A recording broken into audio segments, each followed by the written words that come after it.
Warning, the following episode is going to contain hijinks, phenomenal music, and may make you stop your car on the side of the road.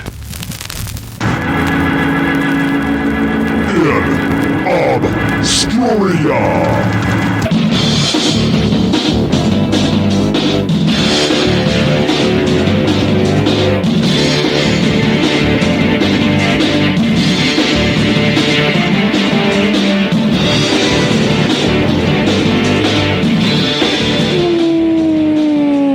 Welcome back, my friends, to the In Obscuria podcast, a podcast where we exhume obscure rock and punk and metal. And we put them in one of three categories: the lost, the forgotten, or the should have beens. I am Kevin Williams. That is Robert Harrison. Cheers. Cheers to you, sir. Clinky. Clink from across the table. Yes. Long distance clink. Yes, it's been a while since we've been here. Yeah. To this sound table here. Nice to be back. We're going to talk about that next week, though. Yeah. Okay. So this week for me was what they call bye weeks in football. And when they take the week off, they don't just say, well, they took the week off. It's a bye week. It's a bye week, yeah. B-U-Y? Did they have to pay for that? It's a B-Y-E. B-Y-E. Like goodbye. Okay. So that was it for me. I have nothing good to say. Nothing happened. It was just kind of it was a week. Okay. All right. Well, why don't we just get into it, because we do have a special guest coming by very soon. Yes. Yeah, so, in between now and when our guest comes, maybe you can just go over and just have a quick little listen to Pot of Thunder, Cobras and Fire, Growing Up Rock, Slamfest Podcast, Decibel Geek, A to Z Radio, Metal Up Your Podcast, The Hustle, Disciples of the Watch, Podcast Rock City, Sean Geek and Fast Fret Podcast, State of Amorica, Rock Strikes 10, Potter Than Hell, Shout It Out Loud Cast, The Kiss Room, Ages of Rock, Retro Resist Podcast, and Doomed! Forget about Monty.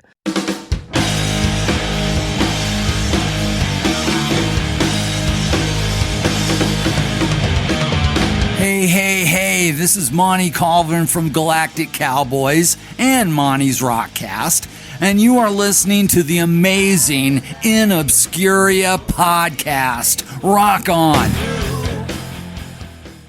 Monty's Rockcast. Come visit us in obscuria.com. Like us, share us, Facebook, X, Instagram. All right, we got to do this quickly because it is that time of year, Robert. Spring. Tax season. Oh, that. I'm whatever. Yeah. You get your taxes in? Tell them to come find me. Well, that's what they're doing. Yeah, so it's also time for our annual corporate audit. Oh, let me bend over real quick. So once again, we got flagged as a loss leader. Oh, yeah. We're the best at losing? We are the best at losing. Nice. Yes, so we're number one. So they did send the big dog over to us again to check us out. This one? No, not that dog. Not Ronnie James DOG. No, he's licking. He's licking beer. He's licking the beer off the floor that you spilled. Whoops. On our Ouija board mat. Sorry, I got excited. I was thinking of Aaron Camaro again. He's so currently right now, as we record, there's a raccoon up in a tree in my backyard. And Dio goes out there about every 10 minutes now and to make sure he stays up there. He's just waiting for him to come down. So he's going inside, going back out. So he may come back in with a carcass of a raccoon in the middle of the show. We'll have to just wait and see. Well, I'm getting ready to scare him because I've gone ahead and set everything up. Okay. I've rolled out the Ouija board red carpet out there. So I'm going to go ahead and get the lasers, smoke, and confetti machine ready because I think I hear the limo coming. And yep, it's coming down the street. That's a long one. Good Lord. Extra long. That's how he likes it. Extended. Yep. Here he is. Cue the smoke. Lasers.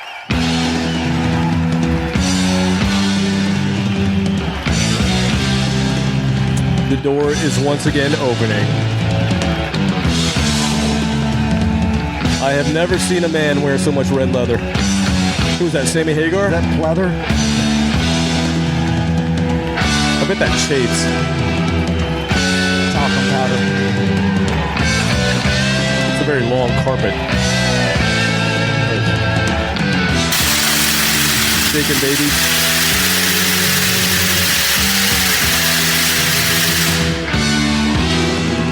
Ladies and gentlemen, boys and girls, metalheads, moshers, and punkers, please give it up for the puppet master himself, Mr. Tony!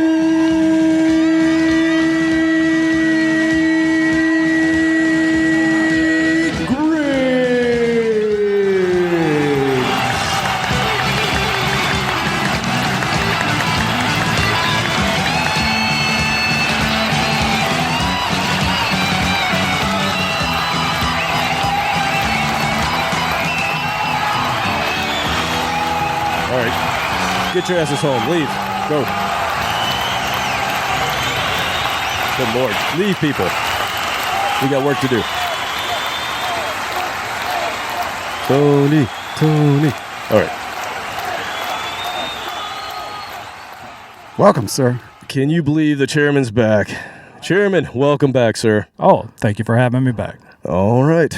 Can you get no better entrance than that? I mean, that's like if I were a professional wrestler, that would be my entrance. That would be your walk up? You got the glitter and the confetti. Yeah. all over. Yeah. I'm just Well, go ahead. get the leaf blower. And I got the hose you off. entourage in the limo, just like Ric Flair. So. Exactly, man. Good looking entourage. Yeah, I've never seen a man wear so much red leather and feather boas like that. Is that it's armor amazing. all? Do you have to armor all that?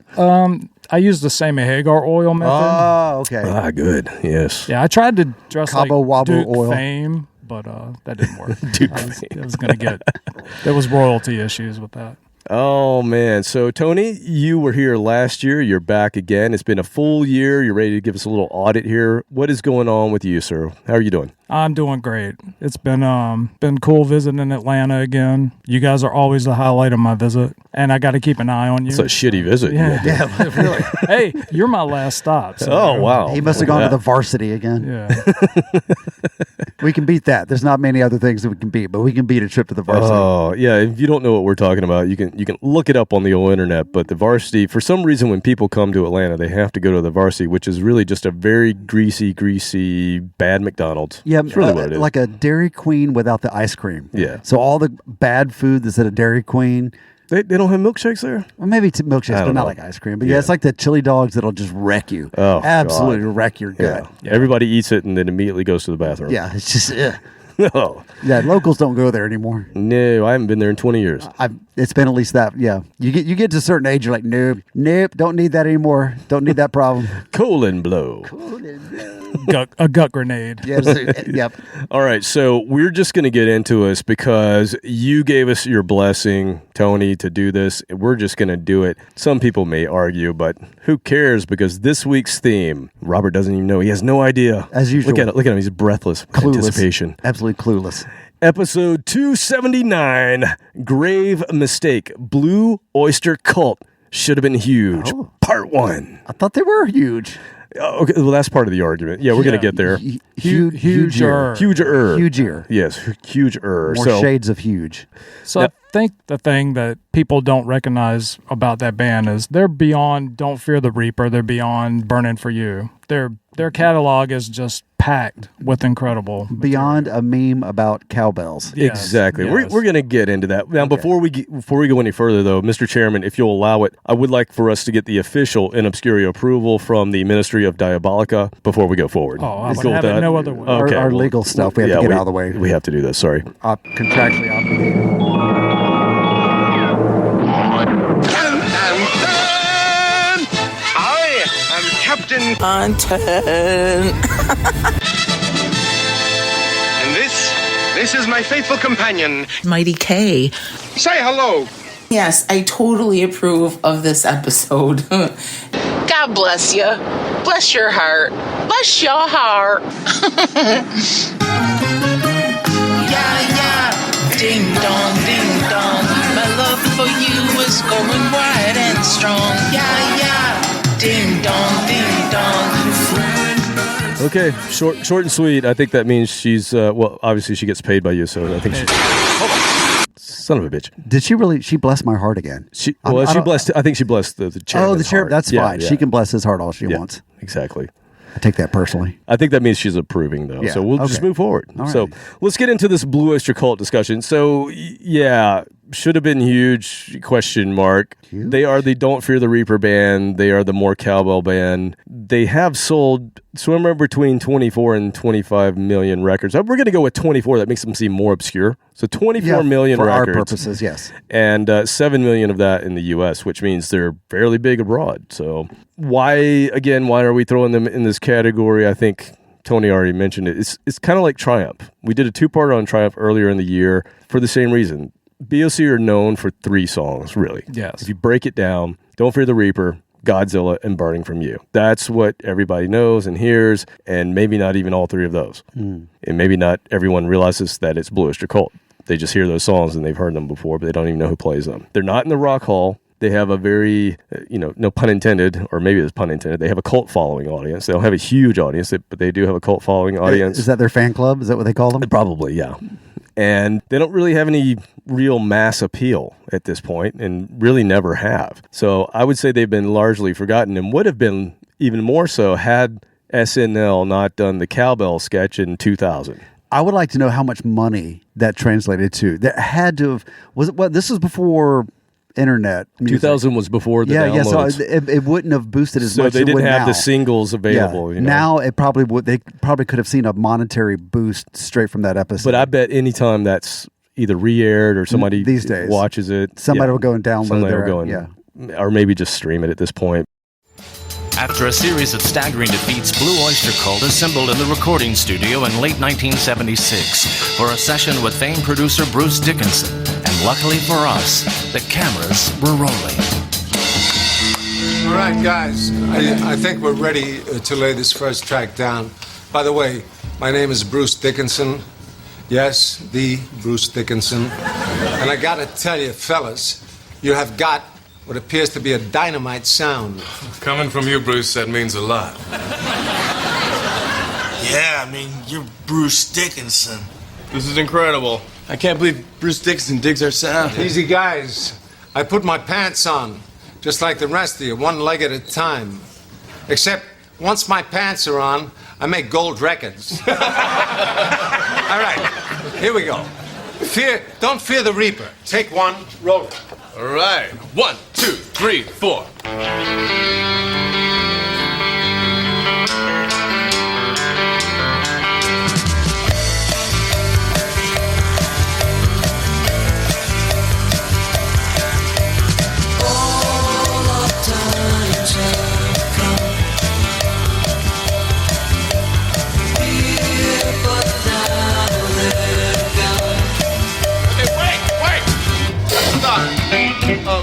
Bruce, could you come in here for a second, please? That was going to be a great track. Guys, what's the deal? Are you sure that was sounding okay? I'll be honest, fellas, it was sounding great, but I could have used a little more cowbell. So, let's take it again. And Gene. Yeah. Really explore the studio space this time. You got it, Bruce. I mean, really. Yeah. Explore the space. Okay. I like what I'm hearing. Roll it. Don't blow this for us, Gene! Quit being so selfish, Gene. Can I just say one thing? Say it, baby. Just say it. I'm standing here staring at rock legend Bruce Dickinson. The cock and a walk, baby. And if Bruce Dickinson wants more cowbell, we should probably give him more cowbell. Say, baby. And Bobby, you are right. I am being selfish. But the last time I checked, we don't have a whole lot of songs that feature the cowbell. I gotta have more cowbell, baby. And I'd be doing myself a disservice and every member of this band if I didn't perform the hell out of this. Guess what? I got a fever. And the only prescription is more cowbell. Thank you, Bruce. The other thing is I remember the Mike Damone arcade scene. Got any BOC? No, I don't have any Blue Öyster Cult. Got any Blue Öyster Cult? No, I don't have any Blue Öyster Cult. I ate 34 pears last time around. Where were you? I was that close to working at 7-Eleven, you know. Whoa, Yeah, that was the awesome scene in Fast Times at Ridgemont High. Well, I mean, there was one more awesome scene. Well, there's several awesome scenes in that movie. The most paused scene in history. Exactly. Yeah. All the VCR tapes are stretched for some reason right about that point. Doesn't anybody fucking knock anymore? Yes, they were. And you gotta question, would Don't Fear the Reaper get the airplay it does today if SNL hadn't have done that skit? Yeah, I mean, it was always a big song, but it's like a one-hit wonder song, even though they do have Godzilla and Burning for You. Yeah. I think most people only know them for that song. And, they are one of the pioneers, one of the architects of what is now heavy metal. And they don't get their due about that. They're not one of the bands that a lot of the bands today cite as a reference. You hear Sabbath, you hear Kiss, you hear Priest. You know, when you think 70s bands that influence heavy metal, very rarely does anyone bring up Blue Oyster Cult. I mean, how much money have they made from pharmaceutical companies because of the song Burning for You? Sounds like a STD commercial just waiting to be made. What the hell did you just say? It should be used. It actually should be used, yes. But, I mean, they helped invent I would say they helped invent stoner metal and goth metal, too, because they were a bit gothy. They were a bit, you know, they were a little heady for some of the metalheads of the time. So they kind of had that thing with Rush where it's like smart guy music. Yeah, put on your headphones, sit in the beanbag. So the most classic lineup that they had was Buck Dharma, lead guitar, vocals, Eric Bloom, lead vocals, stun guitar, keyboards, synthesizer. Don't ask me what stun guitar is. That's just in his bio. I don't know. Stun? Stun. Mm-hmm. Set it on. Wow. I don't know. Alan Lanier, keyboards and rhythm guitar. So at one point they had, 4 guitarists up front? Yeah. Because 4 of them play guitar. Yeah. Joe Bouchard on bass, vocals, keyboards, and Albert Bouchard, his brother, on drums, percussion, and vocals. Actually, they all sang. And they all get a shot at singing on their songs. But that's the most classic lineup. At one point, Albert leaves. We'll talk about that. But their songs, I would say, even though they influenced metal and hard rock, they kind of spanned a bunch of different styles over a single album. They were a little bit all over the place, which may have something to do with why they're not as highly regarded as, say, like an Aerosmith or something like that, who was really just did their thing. But and they weren't visually appealing. Yeah, there's no sex symbol in this group whatsoever. In fact, they're kind of like, I mean, now people know what Pink Floyd looks like, but back in the day, it didn't Pink matter. Floyd didn't really have a face. Yeah. You know, it was just some guy. You didn't want it to be Roger's face of all the faces. That was the least face you wanted. They're kind of creepy. They're kind of dark. Everything's very much tongue in cheek. So they have some somewhat humorous songs. If you like black humor. To me, they're like a creepy uncle. You know, you love them because it's family, but you don't necessarily want to be alone with them. What the hell you say? So that's kind of what I think of Blue Oyster Cult. That sounds awful. It does. That sounds really bad. Like they need to have ankle monitors or something. So listen to Blue Oyster Cult in the company of other people. They're not allowed around schools or something. Within 100 feet of churches. So 16 full-length albums, which is why this is part 1. They have 1 horrible soundtrack album. They have 13 live album, which that's just ridiculous, and over 20 compilations and best-ofs. So no documentary that I'm aware of or that I can There are find. none. So I don't think anybody's done it yet. Somebody needs to do that. That would be great. I was actually looking for that recently, and there are none. I mean, there's documentaries about every band. Obscure band. Every band we've talked about that's not more than 5 years old. Death has a movie about them. Yeah. Death. They're dead. And there's a movie about them. So I guess let's just go through our own personal history with BOC. Start with you, Robert. I don't know that you have one, but I'm assuming it's classic rock. Yeah, the history is I can't listen to Godzilla anymore. I'm done with that song. Don't like Godzilla. Nope, I'm done with that song. It was interesting the first We were going to play it 8 times years. tonight, but okay, we won't. I've got to go drink beer then. Scrap the somewhere original else. plan. Yeah. So Don't Feel the Reaper. Fear. I said don't feel. You don't want to feel them either. Either one. It's a bad idea. It's like sticky. Yeah, I'm the typical American that heard those songs on AOR radio than just classic rock radio, and they're getting played less and less because they're one of the bands that got moved out for some of the '90s rock, which is now classic rock because it's 30 years old. My God, or 2000s rock. Shit. Anyway, so yeah, I don't have a history. I've never really gotten into them. I remember seeing a news story, like on the news, about how somebody was dying of an illness and their favorite band was Blue Oyster Cult, and they came to see her in the hospital, and that's cool. Got healed miraculously. But I was like, and she got healed? Yeah, I don't know. Wow, I think she didn't die immediately. At least it wasn't a painful in death. their presence. Maybe it was quick death or something. She just went peacefully. But yeah, I just remember hearing the story. I'm like, who is this? And they're like, oh, they played this song, Don't Fear the Reaper. And that's all I knew about them. And I still really have not gone through, like, I think every other classic rock band, I've gone through their catalog at least once. And they're still, maybe after this episode, I will go and pick them up. We'll see. I'll hold judgment. But if they're important enough to do an entire episode or 2 on, then I need to open my brain and see what they're all about. Exactly. Well, that's why we're going to bring it to you tonight. All right, Tony, what is your history with Blue Oyster Cult? So growing up in the town I grew up, we had 2 rock stations, FM 99 and K94. K94. It was a great station. Like is K94 WMYK FM in Elizabeth City, Virginia Beach. rock tidewater from the Outer Banks to the Chesapeake Bay. From Norfolk to Richmond.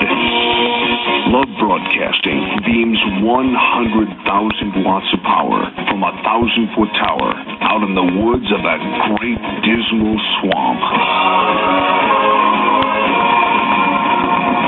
Welcome to a new way to rock on K94. They would play like the 9 at night, which were the 9 most requested songs of the day. And of course, Blue Öyster Cult was played, right? Godzilla, obviously, the Don't Fear the Reaper, Burning for You. But they would play Astronomy. Wow. They would play. I've never heard that on my radio. Yeah, it was crazy. Like they would play deep cuts from these albums. And but when I bought the heavy metal soundtrack and Veteran of the Psychic Wars was on it, that's what really got me to like, hey, I need to check more out of this band. So bought Fire of Unknown Origin. What year was this? This was probably 1982. Okay, so early on. So it's just been out for a little while. Yeah. So the crazy thing is once I really got deep into metal, I never went back to BOC. I would listen to them occasionally, but I was all about metal. Wasn't heavy enough for you? Yeah, it wasn't heavy enough. As you get older and you get metal fatigue and you try to like have bands that still are heavy, but not so heavy that it tires you out, they're the perfect band to listen to. It's like light headbanging. Yeah, it's not soft rock. Soft metal. Yeah, it's like copper. It's pliable. No, I know what you're saying. Like at some point, the blast beats like get kind of old. Like you need to mix it up a little bit. It is tiring to listen to like double bass beats all the time, and I try to listen to a little bit more classic metal, but even that is still, it's just constantly heavy. Yep. So this band was like a perfect, and then I really got into them in the 2000s. Okay. All right. You ever see Blue Öyster Cult? Unfortunately, no, because they only came to my area 3 times, and all 3 times I was not old enough. Now, they've been to like festivals, but I'm the kind of person that wants to see like the original lineup. So I don't really want to see Eric Bloom and Buck Dharma just by themselves. Which is what I've seen that twice. Oh, have where you? It's that version of the band with. I did see Bobby Rodinelli play with them. Okay. Big boy on the drums. But yeah, I've only seen the version in the 90s and 2000s. So no Rudy Sarzo era. No, did not see that. So very similar with me, and same as Triumph. I first heard Blue Öyster Cult when Brandon Still and I were really getting into Rush in the late 80s for us, and he taped on the old VCR, he taped heavy metal off of Night Flight or Cinemax or something, and we watched it, and then we were just hooked on all the music that's in that. We got the soundtrack, we listened to it, Veteran of the Psychic Wars, that was the thing.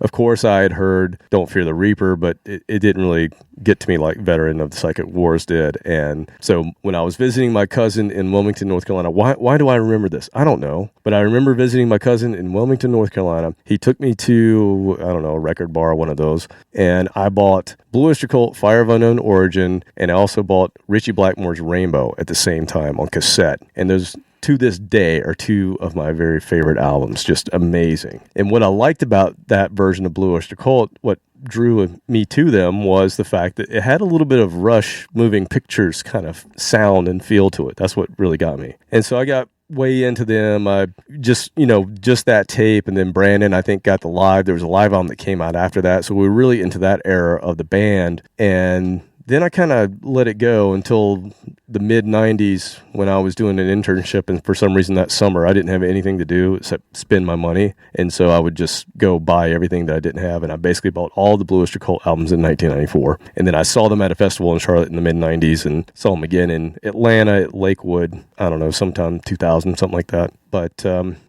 as with Triumph, you didn't see Blue Öyster Cult, even though they were relevant still in the 80s, especially when Imaginos came out. You didn't see them in the magazines. You didn't hear anybody talk about them. You didn't see their T-shirts, any of that stuff. So very similar to Triumph. Yeah, it's a big band, but man, they've really been forgotten. Yeah, absolutely. I mean, nothing was played on MTV in the 80s from them. Really? Even in the early days? Oh, well, the early days, actually, there's a song that's going to be played later that I have a story about, and it pertains to MTV. So we'll get to that. I'm going to hold for that, yeah. All right, so let's get into the first album. And this is actually the second one that I ever purchased, not long after I got Fire of Unknown Origin. And in fact, this was probably I had those two only for several years until I got some other ones. But so to me, this is a special album, this first one. Now, the band themselves, they formed in 1967, originally called Soft White Underbelly. And they were all attending Stony Brook University in Long Island. And then a rock critic named Sandy Pearlman, who's a very famous, now famous guy, said, he overheard them jam, and he said, "I'll be your creative director and your manager. I will make you guys stars." And that was basically the same version of Blue Oyster Cult minus Eric Bloom. And then they hired Eric Bloom not long after that to be their sound engineer. And eventually he replaced the singer that they had, and then he became part of the Soft White Underbelly. And they got actually signed to Elektra Records and cut an album, and it got shelved. They like to do that back in the day, didn't they? They spent a lot of money and put it They spent some money, and then they shelved it. And then so Sandy Pearlman's like, all right, new approach. We're going to change the band name, and he gave them a bunch of different names. And at one point, he's like, all right, we're going to give everybody in the band, you're going to have a different name. So you're going to be Prince Omega, you're going to be Andy Panda, and you, Donald, you're going to be Buck Dharma. And that's the only one that actually stuck. All the rest of the names went away, but we still called Donald Rosier, we call him Buck Dharma to this day. So that's where that came from. But that didn't stick. That band name didn't stick. And then Elektra said, okay, you guys are calling yourself the Stalk Forest Group. Give us a second album. So they recorded another album. He got away.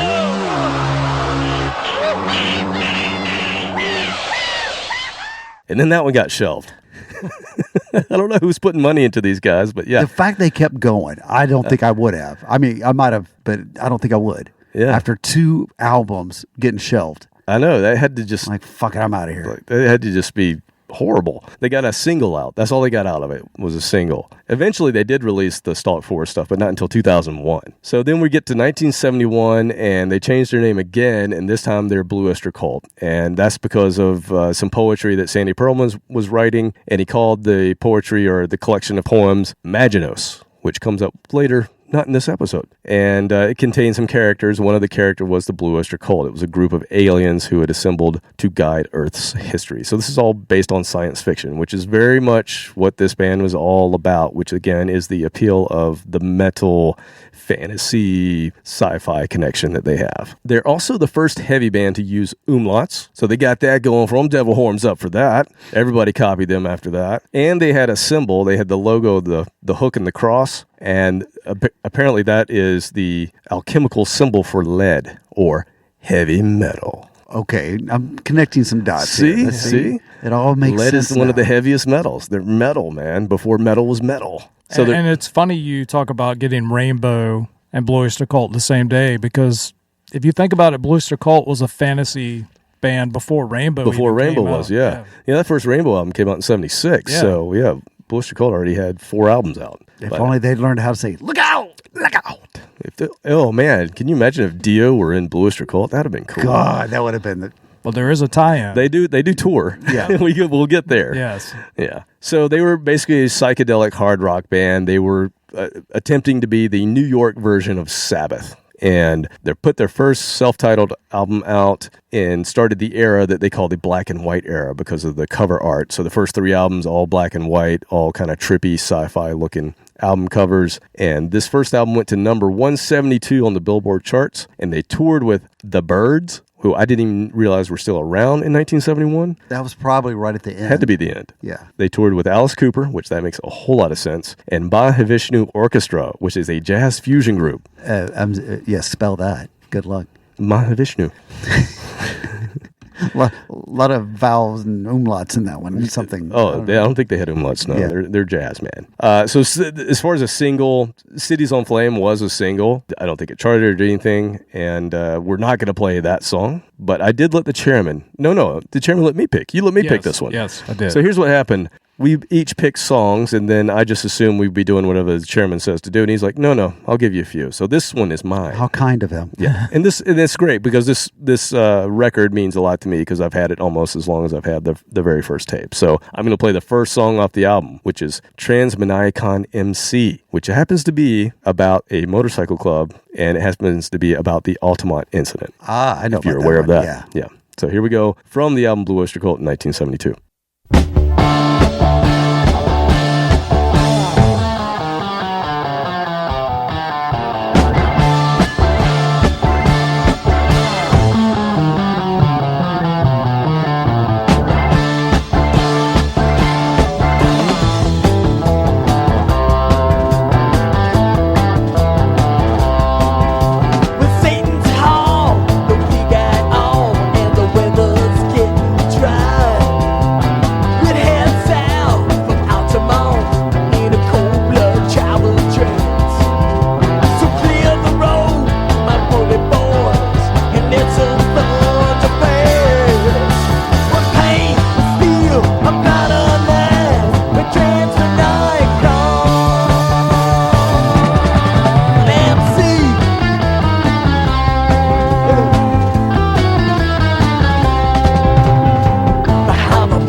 stop that child whose name is out forever, whose name is out to terror. And I'm no fool to call that home the man I remember. Those who did resolve their souls, the Transmaniacon MC.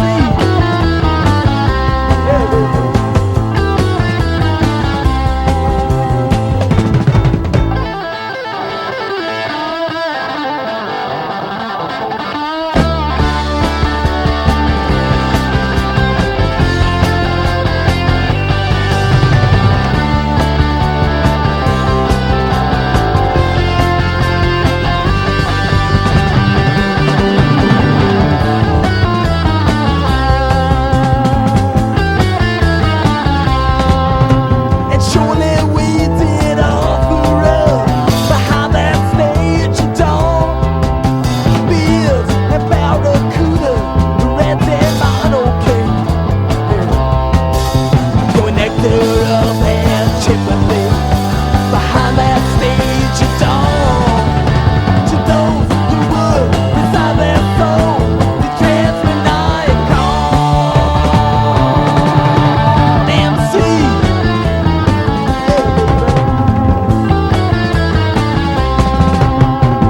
Cry the people, cry the word, unknown terrors here. But won't you try this tasty snack behind the scene or but the bag, which was the stage and Altamont, my humble voice and listening power. When pain was steel, a blood and knives, a Transmaniacon.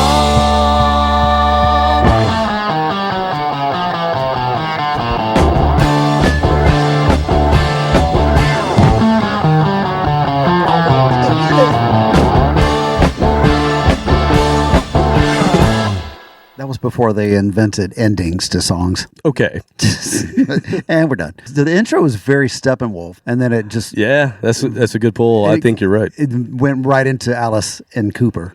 Alice and Cooper? Yeah, but it puts everything more into perspective when you listen to early Alice Cooper versus late. You think, wow, that's just quite a Alice difference. Cooper band sounded more like this. Yeah, and then some of the other bands too that evolved. But when you hear all the bands in the early phase, that was just the sound, and it wasn't necessarily the band. It's just everything evolved over time. The recording, the instruments, the gear, the level of overdrive on the guitars, and the style of the solo. So Yeah, it's 1972, so it's it's still early enough. You got a little bit of that weird psychedelia. We're still in the going hippie through movement, really. movement, yeah. Still just the end of that, really. And they're from New York, so I'm sure it was even more so. That would have fit right in with the Byrds. You think so? I mean, there was just, like I said, it was right on the edge of it. I think they were a lot darker than the Byrds. Maybe, but like you're judging them. The Ravens. How much you know them now? I mean, right at the time, that wasn't that dark. I guess maybe I'm looking at it with I think you're looking at it from the lens of now how dark versus things then. are now. Maybe so. I think then that was pretty dark. I haven't eaten. You never know. You haven't eaten yet? I mean, in the last few hours. That's why you're hangry. Yeah. Don't tempt me.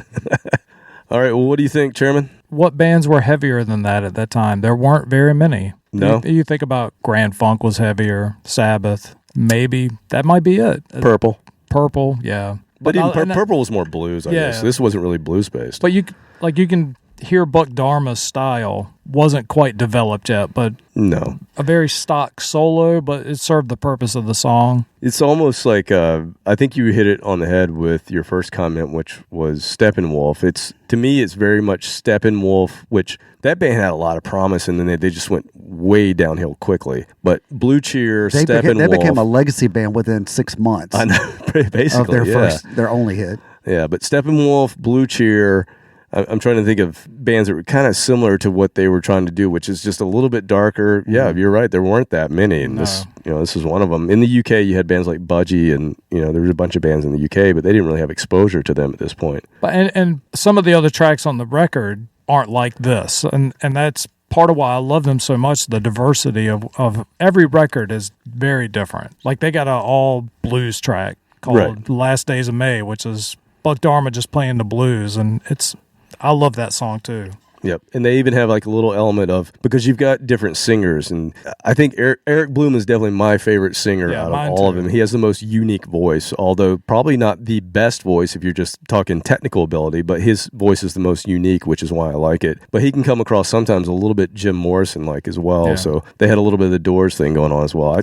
I totally love this album. I've heard it so many times that it's just part of my background because I know it so well, but I dig it. All right, let's get into the second album because you made a comment, Chairman. I did. Yes, I did. You made a comment that this was not your favorite, and I was like, this is what I consider to be the weakest of the first. Wow. What's wrong with you? Blasphemy. Wow. I tell you to leave, but you pay me, so I can't do that. So the second album's released in February of 1973, peaked at number 122 on the Billboard 200. So this band is not burning up the charts to begin with. I see what you did there. Mm-hmm. And they released Hot Rails to Hell as their single. It went nowhere. Absolutely nowhere. Because it was a mistake to release that song. Because you don't release a song called Hot Rails to Hell in 1973 as your single. 88? Yeah. Yeah, 80, sure. Yeah, why not? So my personal memory of this album, I didn't own this album until 94, but my personal memory was the guy standing in line with us at the Rush show in 1990, I guess it was. It was the Presto Tour. The opening date of the Presto Tour in Greenville, South Carolina. And Brandon, his brother, and me, and his dad dropped us off in Greenville. He drove all the way from where we lived to Greenville. It was about 2 hours. He dropped us off, and there was a line around the building because it was the first show, the first Rush show of the tour. And there were all the diehards, and they had written lyrics on the sidewalk. They had been there camping out for days. And this guy in front of us is probably a dude in his... at that point in time, so I'm like a teenager. This guy's probably in his 30s, 40s, but to me, he looked like an older dude because when you're 17, everybody looks older. And he's in this really tight shirt that's not fitting him too well. It's yellow, and it's got the album cover for Blue Öyster Cult, Tyranny and Mutation on it. And he's like the dorkiest of the dorks, and this thing does not fit him at all, and his belly's poking out and everything. And we were talking, we had just discovered Blue Öyster Cult, like, hey, that's Blue Öyster Cult, cool, man, cool. He's like, I was there for this show, I got this shirt at the show, man, 1973, and he started going into all this detail about Blue Öyster Cult. I'm like, okay, dude, turn around, please. Turn around. We're done. Had the shirt ever since. I was 150 pounds back then. It still fits. Yeah. Like, I'm not so sure about that, man. but that's how I found out about this album, and he was just preaching about this album. This was the best album. So according to the guy in the Rush line, Tony, this is the best album they ever put out. Well, agree to disagree. Your shirt fits better. Thank you. No, I still like the record, but I don't know. I do believe it's the weakest one. I think this is their trippiest, most psychedelic album. This is definitely the most acid rock that they ever got. I have to think they went on tour with that first album and they were just dropping a shit ton of acid. Yeah. That's what I'm thinking. And then they made this album, and this is what we got. And it's kind of freaky. I could see this as one you put on with the lava lamp and the black light posters, and just, yeah, you get messed up. I'll add it to the list. Exactly. This is also the first time that they collaborate with an up-and-coming punk rocker named Patti Smith. And at the time, she was the girlfriend of keyboardist and rhythm guitarist Alan Lanier. So before she was Patti Smith, she was hanging out with Blue Öyster Cult, and she was helping them write lyrics. And that's kind of a cool thing about Blue Öyster Cult is they are one of the bands from the 70s that even though they were popular in the mid to late 70s, they were still kind of cool with the punks. Because they were from New York, because they had the Patti Smith connection. So they were... Punk adjacent. And yeah, they were kind of punk adjacent. They were like okay to like. Yeah. And they also had lyrics that were kind of gothy and out there. So punks kind of liked them, a little bit like Hawkwind. So...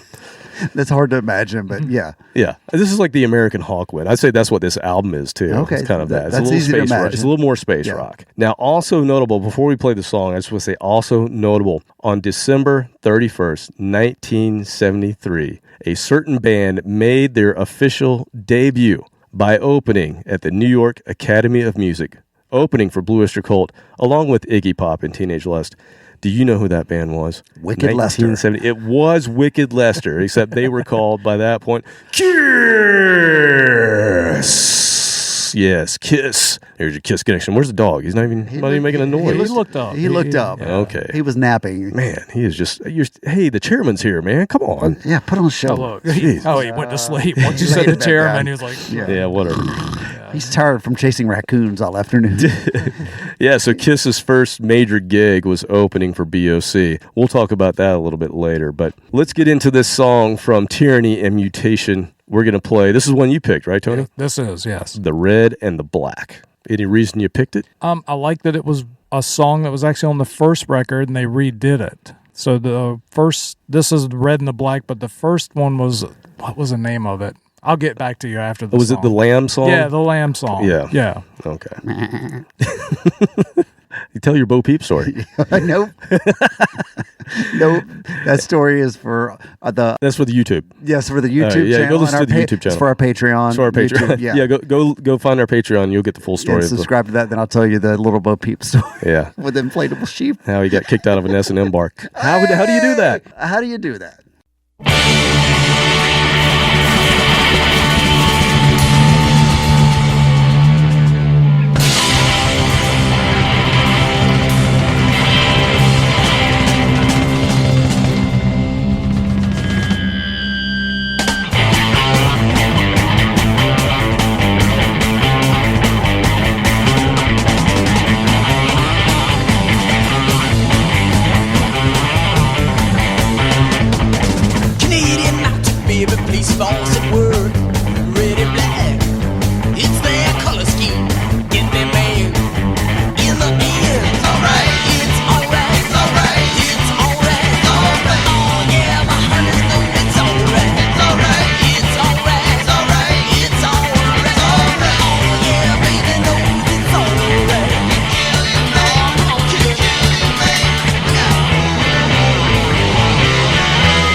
I don't know. That was just dangerously close to Southern rock.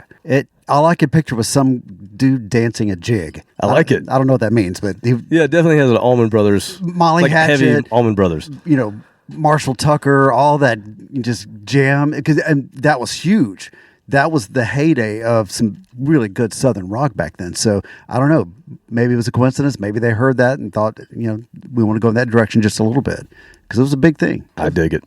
There were many different elements of music in that one song, though. I mean, I get the Southern rock tie, but I mean, I'm just thinking of like the beat to it, kind of that, I don't know what you call it, but the picking, the shuffle beat with some guitar picking in it. Yeah, but it wasn't Southern rock, but it was, like I said, dangerously close to it. And it was a killer way to end that song. It had the guitar harmonies going on. And they actually had an ending. I was impressed. And a bass solo. I mean, come on. You check noticed the that. box right there. I was hoping you noticed that. Yeah, well, it's hard not to. I dig that album. It's definitely not my favorite, but I don't think it's anywhere near the bottom for them. They have this is a band with really high highs and some really low lows. So when I talk about this is one of the weakest, I'm talking about from that original lineup. Okay. I'm not, all right. The 80s were a different story. Yeah, once we get to the 80s, 90s, things get a little weird. Yeah. They ran out of monsters to write about. Oh no, they read about Club Ninja. Oh, I was wondering if they revisited their comic book days. Oh, they do. They do. Yeah. Well, they had a hit. Let's try it again. All right, so let's get to album number 3. In April of 74, they released this third album, and this is the one that really kind of launched them. It spent 14 weeks in the U.S. album charts, peaking at number 53, so they've gone quite away from the 120s where they were previously. It eventually got certified gold, not at the time, but eventually got there, and it does feature some more well-known songs, especially live staples, but Career of Evil's on this, Dominance and Submission, Astronomy, which Metallica covered Astronomy, right? Yeah, I think so. Now, this is I think the only album that does not feature Buck Dharma on vocals. So the guy who's going to give them their biggest hit on the next album does not sing on this one for some reason. And this is also the end of the black and white album era as far as their artwork and the look that they were going for in the early albums. I got this one in 94. This is one of those albums that I knew of, but I just didn't know it until 94. And the reason I knew of it, and I'm going to get into this a little bit later, but I'll just go ahead and tease it here. I heard this being played at Cousin Steve's exhaust shop. What the hell did you just say? Well, you got to wait for it. You got to elaborate. You got to wait for it. And he's not my cousin. Let me just tell you that. I was going to say, because I've never heard of Cousin Steve before tonight. Oh, I got a good story about Cousin Steve later, but we'll save that for later on. You've met my cousin. Now we've got to meet yours. Yeah, so he was a buddy of mine in high school, his cousin, and he owned an exhaust shop, and we'll go into that a little bit later. There's more to expand That's on got this. Gold written all over it. Anybody that owns an exhaust shop. Yeah, well, remember, I'm from a small town, so yeah. I know a little about software shops. Cousin Steve really liked Blue Oyster Cult. Let's just go there. But he played this album, so that's how I knew it. So I picked Flaming Telepaths over your choice of Dominance and Submission. And you said that was okay. That was okay. All right. But I love Dominance and Submission because I bet you do. Albert's, yeah. That's for another podcast. But Albert, the drummer, is the singer on that one, and I'm a huge Albert Broussard fan. We don't have any of Albert's songs picked today. Yeah. Sadly. We did a lot of really just one singer. Did we just have one singer on all of them? No. Is Eric Bloom on all of them? No, Buck Dharma's on some. Okay, we got Buck on some. Okay. All right, so let's get into this one. Flaming Telepaths, Secret Treaties is the name of the album. Came out in 1974.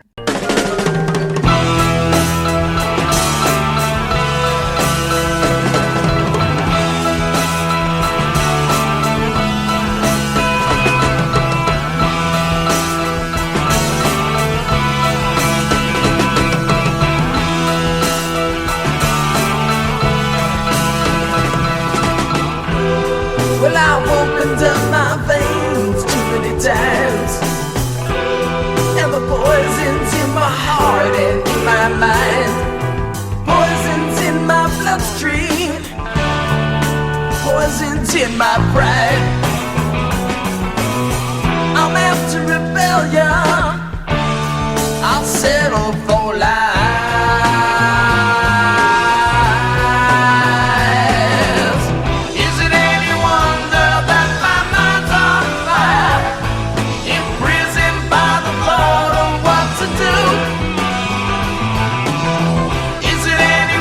That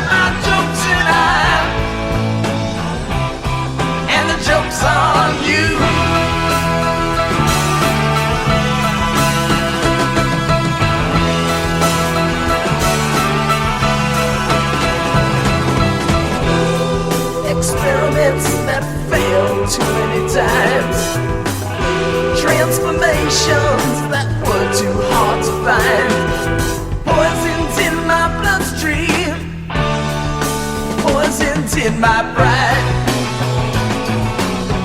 I'm after rebellion, I'll settle for lies.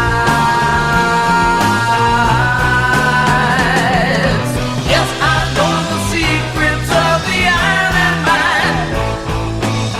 That Trinity acts a middle fire. Yes, I know the secrets of the signature mind. It's a flaming wonder telepath.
On me? On you. On me. Yeah. Goes right into the next song. Oh, okay. That's getting into the era where I start to get interested. The older stuff. I saw you looking a little more yeah, when the into keys it. kicked in, the guitar leads became more modern. Yeah. Big air quotes on that. Yeah. Considering it was mid-70s. But yeah, that more recognizable leads, keyboards, things like that. All of a sudden, you've got my attention. Now, that's a good, just a classic rock song. Agreed. Yeah, they're getting better. It's, third album. Yeah, they're starting to get the hang of it. Yeah. I love Eric Bloom's vocals on that one. Like his delivery is part of the charm of his voice. Yeah, when I first heard Blue Oyster Cult, I didn't really understand at the time. I had a cassette tape. You don't get any liner notes with cassette tape, especially back then. They were like the cheapest of the cheap. You get the J card, that's it. That's it. And I didn't realize that they had multiple singers, and I couldn't understand why that voice that I liked didn't sound the same on all the songs. Yeah. I was too dumb to realize that.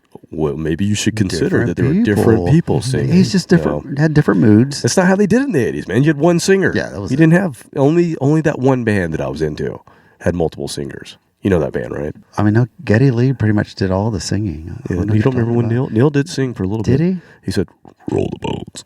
Oh, yeah, yeah. No, yeah, I'm yeah, talking yeah, about Kiss. Oh, I had to squeeze another one in there. Yeah. If you want to call Ace singing. He went there, I'm did he? just kidding. I love Ace. He's my favorite. Oh, you did not say that? Comes into our studio. Hey, I'm a besmirches the reputation of one Ace Frehley. I'm actually going to see Ace. Are you? Yes. Now, September. that I don't think you should do. No. I think it's a bad idea. No, he's playing better. He is playing better. Hey, boy. I hope it's going to be all right. His band's killer. Those guys are great. They're all Nashville dudes, but man, well, I just want to hope he has a good night. I want to see the wig and how perfect it looks. It is a great wig. Okay, so yeah, I love this song. I love this album.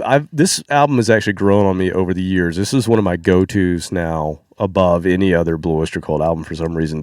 Not for some reason. This has got really good songs on it. I think, Robert, you're hearing where their songwriting is getting better. Yeah. And it's not just kind of where these hippy-dippy guys, taking acid and playing music. There's which anything wrong with that. I love that, too. I love all of it. One of my favorite bands got famous for doing that. Yeah, but I see what you mean. Like, they kind of are coming into their own, and that's why this is the last of the Black and White album era, and then they're going to go into their, what I call their glossy era, where they start doing a lot of production. And it works for them on some and not on others. But their next album after this would be their first live album called On Your Feet, On Your Knees, which is fantastic. It is a really, really good live album. Came out in 1975, same year as Alive, and it went gold in the U.S. That was the year of the live album. Or Frampton? The starting of the live. Yeah, Frampton came out. Yeah, Frampton Comes Alive. I think alive. Is that 76? That might be. Yeah, might be 75, Frampton came out. But it could have been recorded. It's after Alive. But it was all within about a year probably of each other. Nugent had his, there's a bunch of artists started putting it out, but all thanks to Kiss. And by the way, December 31st, 1975, Blue Öyster Cult opens for Kiss, your third Kiss connection with a K at the Nassau Coliseum. We need another one. They flipped it. Oh yeah, we can't have 3 Ks. That's a bad thing. Podcast isn't over. We got time for one more. We can squeeze one in. You're not allowed to have to. Yeah. So the Kiss loves to tell this story that they opened for Blue Öyster Cult and then Blue Öyster Cult opened for them. Of course, they would brag about that. Yes, of course they're going to brag about that. But yeah, that's what happened. However, Blue Öyster Cult were just coming into their own as well. So Kiss had gotten big with Alive. Blue Öyster Cult's just starting to get a little attention, and now they're going to kind of blow up with the fourth album. It's the one with the cowbell and that Halloween song that everybody knows. Yes, this is the start of their glossy era. A platinum-selling album, peaked at number 29 on the U.S. Billboard chart. Don't Fear the Reaper peaked at number 12 on the Billboard Hot 100. It's their biggest ever hit. It's listed as number 405 on Rolling Stone's list of 500 best songs of all time. Who cares what Rolling Stone Rolling Stone means anything? But it's kudos that they've gotten. They don't get many, but that song is sung by Buck Dharma. Not Eric Bloom, my favorite singer, but it's by Buck. And other major songs on this album, This Ain't the Summer of Love, The Revenge of Vera Gemini, which was a Patti Smith joint. They actually had her reading at the beginning of that. And the one that just got obliterated, completely obliterated on Pod of Thunder, ETI, Extraterrestrial Intelligence, submitted by one Tony Griggs. Submitted by me and they picked the song, and from the get-go, before they even hit play, Chris already said, I hate this song, or I hate this band. Yeah. And we all knew Andy wasn't going to like it anyway. Yeah. So it was an evisceration. It sounds like it was a stacked deck, though. I think it was. They didn't even give it a shot. Nest. They did not. And the funny thing is, Tony had already picked that song for this episode, and then Pod of Thunder drops the episode a day after we talked about playing it. And so we're like, okay, I guess we'll pick something else. But a rebuttal is probably due from you. You didn't get a chance to really tell them how they were wrong. Okay, so yes, I agree they were all wrong. Let me tell you how wrong you are. Yeah, but you know what? Everybody has their own likes and dislikes. But they're just wrong. They're still wrong. They're still wrong.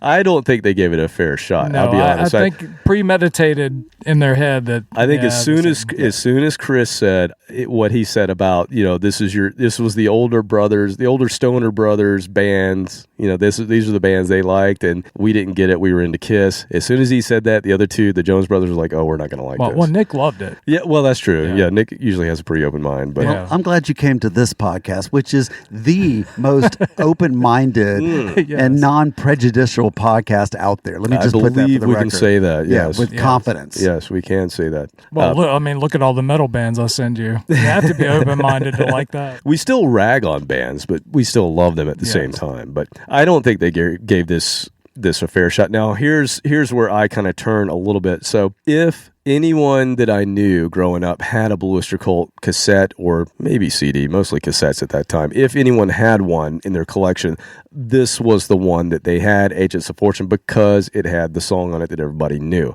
I never really liked this album that much. It doesn't do much for me. It's very different than everything that's come before it, and I think it's just a little too glossy and a little too polished. But that's my hot take on it. Even though it's the one that sold the most, it's not my favorite by far. In fact, I would put this very low on the list. I agree with you.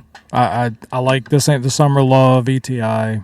I don't like Don't Fear the Reaper. It's okay. It's a very weak classic song. It sounds very AM. It's not an anthem. No. I mean, think about never gets heavy. The other songs that were at the same time from all the bands you just listed. Yeah. They all have these big rock songs, and that's just... It's almost yacht rock. Yeah. Oh, you're right. I think a yacht rock band could play Don't Fear the Reaper, and it would go over fine. Couple of just minor adjustments, it would totally be yacht rock. I do like, is Tattoo you need Vampire on that Michael one? McDonald. Yeah, I like Tattoo Vampire. That's what you need. If Michael McDonald would do some background vocals, 100%. Don't feel the reaper. Whoa, whoa, whoa, whoa, whoa, whoa, whoa, whoa.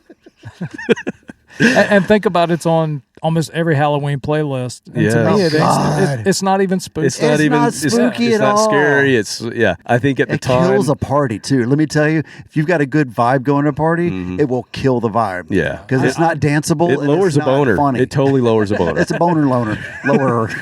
Well, Blue Oyster Cult didn't get a boner. It didn't get a boner from the boners that reviewed it this week, but we're going to play a different song. We're going to play a different song. So we're going to do Tenderloin, which is my selection. Speaking of boners. This is a song written by Alan Lanier, but sung by Eric Bloom, my favorite singer. So here we go. Agents of Fortune, 1976.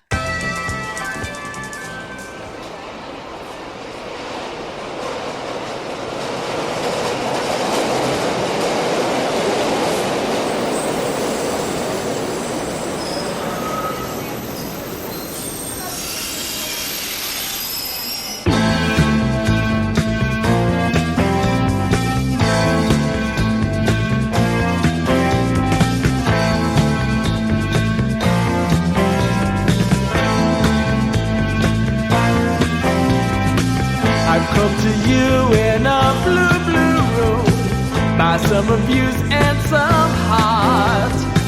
You raise the blind, say let's have light on life. Let's watch it fall apart. Let's watch it fall apart. Nighttime flowers, evening roses. Bless this garden that never closes. Treat it gently, treat it kind. Tender Lord will last all night. I'm feeling hungry, have another line. So faith is taken up. You raise your eyes, say that's just like life. There's never quite enough. There's never quite enough. Nighttime flowers, evening roses. Bless this garden that never closes. Treat it gently, treat it kind. Tender Lord will last all night.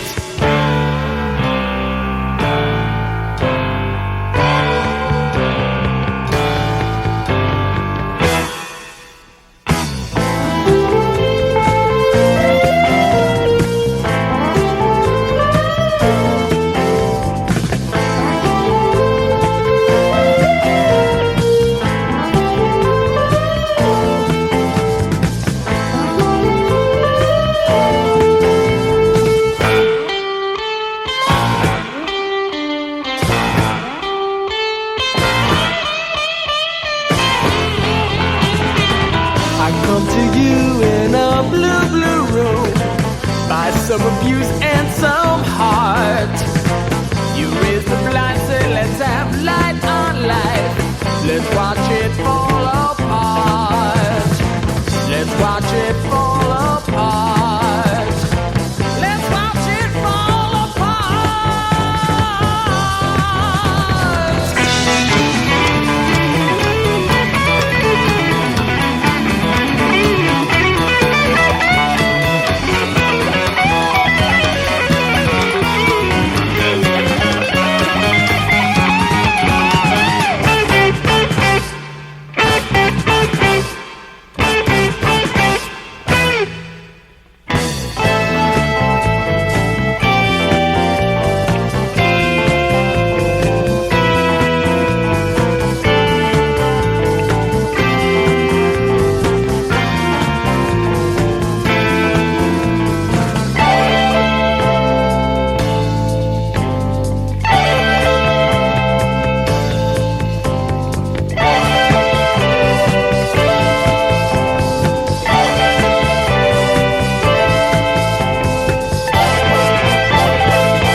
As I mentioned, we are the most open-minded podcast out there, unlike the open mouth, open mind, unlike those other dickheads on that podcast that we're not going to mention. So I just listened to that song with open mind, listened to the whole thing, did not make any adjustments to the very end, and those other dickheads are completely right.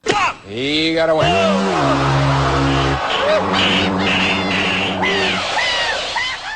I agree with them. You don't like it? I don't like it. Oh, so wow. They combined Gene Simmons' school of double entendre lyrics. If you treat it gently, that my tenderloin will last all night. Yeah! What the hell is that? You came up with tenderloin. Come on. And then trying to be Steely Dan on top of that? Yeah, man. No, you don't like it? No, maybe. You weren't digging it was a little space rocky, man. It a little was proggy. Space rocky, but it just... I love it. I love it. know. I will say this again. This album, Agents of Fortune, not my favorite album. So, I'm not too far removed from you, although I would not give it the hate that Pot of Thunder gave it. No, I'm not going to go that far, but I'm just going to say, But this isn't this isn't the song they critiqued. Oh, I thought you said this was the one. No, this is the one they off were the critiqued. album. Oh, we chose not to play that song because they had Okay. literally just played it and did a full episode of. So they're right about that one too. They were right about that one too. Oh, Okay, I disagree on that. So I just looked this up. A stun guitar is a term coined by Öyster Cult to describe the unique fuzz-laden and sometimes visually spectacular sound of Eric Bloom. Here endeth the lesson.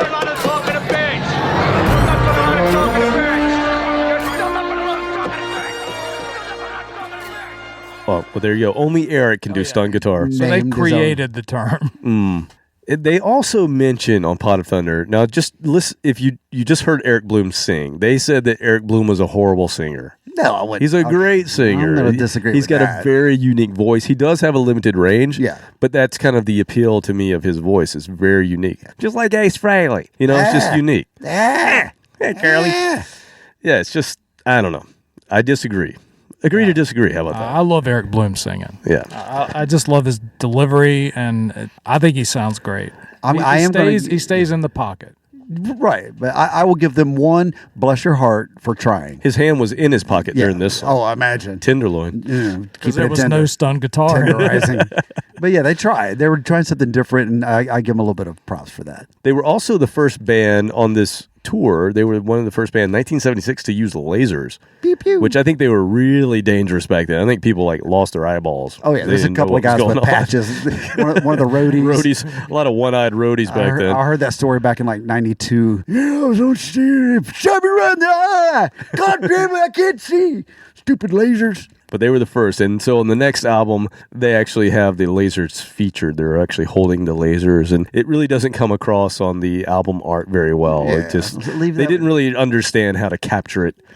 Leave that with Pink Floyd. Just let them go with that. So the next album features another hit, and this happens to be Robert's favorite song. We just found out this is his favorite song, called Godzilla. Yes, that is on the Spectres album that came out in 1977. Another hit for them. This is another glossy album. It had a lot of overdubs on this album, a lot going on in this album. I actually played Godzilla at my prom, Robert. That doesn't surprise me at all. That's how dorky I was. Yes, you went home with the bass player or the drummer. Which one were you? I think I've told that story before. Yes, I took my friend's girlfriend. I went to 2 proms. Mm-hmm. I took different girlfriends because they were too cool to go to the prom. So I took 2 different girls everywhere I go to the prom for these guys. And at the one, this was a private school prom that I went to, and they had a band. They had hired a band. It was in like some ballroom because it was a smaller school. And for some reason, my friend Craig, who's going to come up in a few minutes when I tell the Cousin Steve story, Craig goes, "Let's get on stage. Let's play." I said, "Well, what do you want to play?" "Let's play Godzilla." This is 1991. Nobody, especially in a private school, wanted to hear Godzilla. That was not on anybody's playlist. And so we convinced the very nice African-American band that was playing that we should get up and play. They could take a break. Was it Sexual Chocolate? It was Sexual Chocolate. Good Lord. Yes! That boy is good. Mm-hmm. Good and terrible.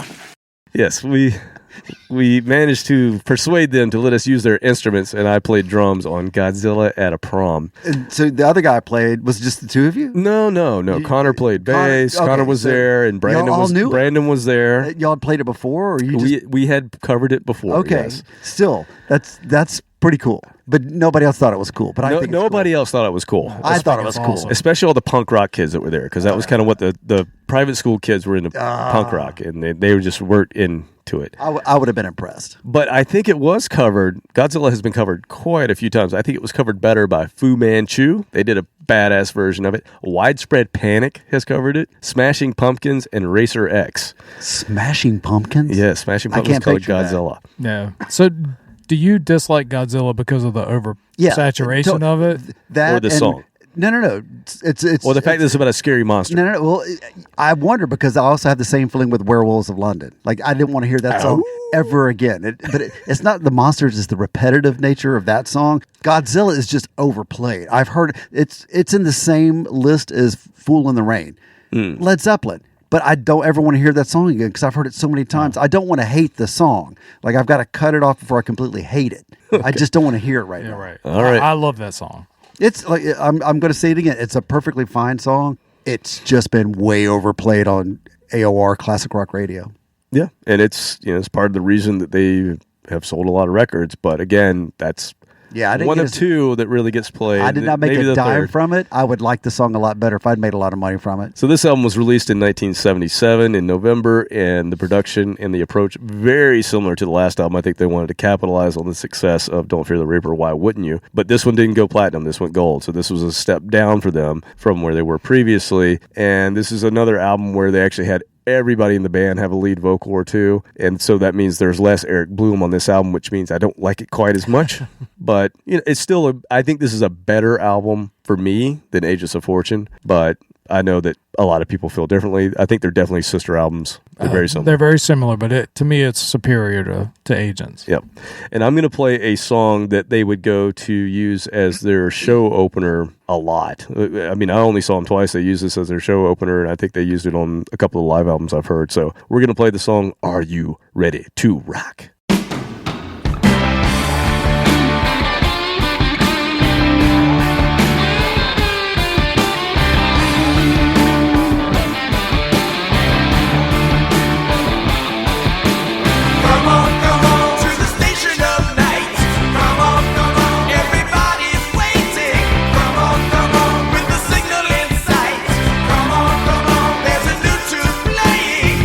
Are you ready to rock? Yes, I am.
that guitar lead redeemed that entire song, because before that, it was way too close to being out of a musical. Just hold your wad there, fella.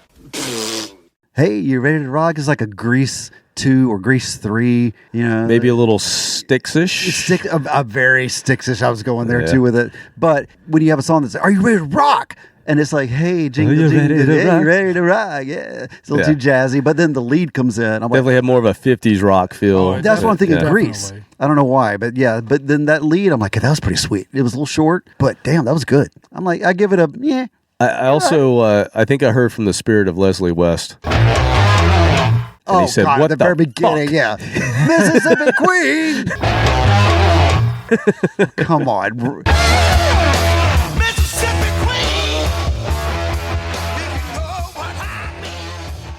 Was that first? That was before this. Oh yeah. Yeah, they had a little plagiarism there. So yeah, between that and the musical Sons feel of to bitches. it. I love that song. Dennis DeYoung wrote that. I wouldn't be surprised. Tonight's the Chairman? night. I like it because it's old school rock and roll. It is. It's got a lot of old school rock and roll in it. That wasn't my pick. That was your pick. Yes, it was. Yeah. It's like Meatloaf-ish. I think that's. I mean, this is 1977. That's what they're going for. Meatloaf is huge. Oh, okay. Like I said, if you put it that way, you put it in the context of the time that this was like written. a Jim Steinman. That guy tune. It sounded like that. The dude. Yeah, he but wrote that how big could song. how could you not open your set with that? Yeah. I mean, this got everybody up on their feet. This was the one. And when you hear it, so it comes out. They put out their second live album after this on the tour for this album, and Some Enchanted Evening starts with this song, and it sounds better live than it does here. It just comes across as what it's supposed to be, which is get you out of your seat and up and ready for a rock show. And that record sold huge. Yeah, it did very well. Yeah. I mean, Godzilla's on it. It's got more polished tunes and probably more in the Meatloaf kind of late 70s category. That's what they were going for. Mm-hmm. They wanted to write hits. And then they tried to do it again for album number 6. And this is where they maybe misstep a little bit, a lot maybe. Yes. Yeah. Quite a bit. Tripped and fell. Yeah, so June of 79, after the platinum-selling live album, the aforementioned album is called Some Enchanted Evening. Really good album. Yeah, they put this one out. And this is the first one not produced by producer-manager Sandy Pearlman. Instead, they go with Tom Werman, which you would think that would be a good thing because he was an A&R man and producer. He's like a hybrid dude. He worked for Epic Records. He discovered Boston, Cheap Trick, REO, Ted Nugent. Here's the bands he brought to Epic that they passed on. He brought in Leonard Skinner. They said no. He brought in Rush. They said no. And he brought in Kiss, and they said no. So Epic passed on all of those bands, but Tom Werman was the guy that brought him in. Yeah. And so at the same time as he's this A&R guy, he's also a producer, so he's producing a lot of these bands. They actually interviewed him on Pot of Thunder last year, and they spent most of their time talking about Mother's Finest, because Chris is a big fan of Mickey's Monkey and the first Mother's Finest album. But you can go check that out. That's their episode 556. Or you can check our episode on Mother's Finest, which is number... something. What, you don't know that off the top of your head?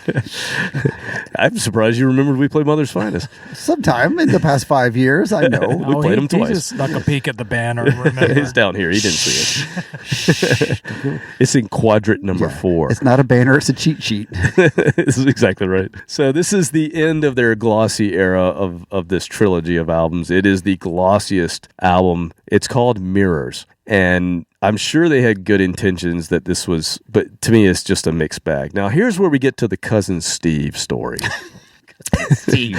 So this is not regarded as a top shelf album for Blue Oyster Cult, I think, by anyone, except for Cousin Steve. Now, when I was in high school, I was hanging out with this dude named Craig Mathis, and he saw my band frontman and went, I'm going to do that. So he got a guitar, and he started learning how to play, and I became the drummer for his band called Gray Matter as well. And so I was in 2 bands, and we're in small towns, and we don't really play anywhere except if we rent out someplace. And he goes, you know what, man? My cousin Steve, he owns Smoke Rise Custom Exhaust. Hell yeah. We should just play there. Smoke Rise Custom Exhaust. The guys that like to work on cars but didn't know enough to like go to mechanic school, but I could change an exhaust out.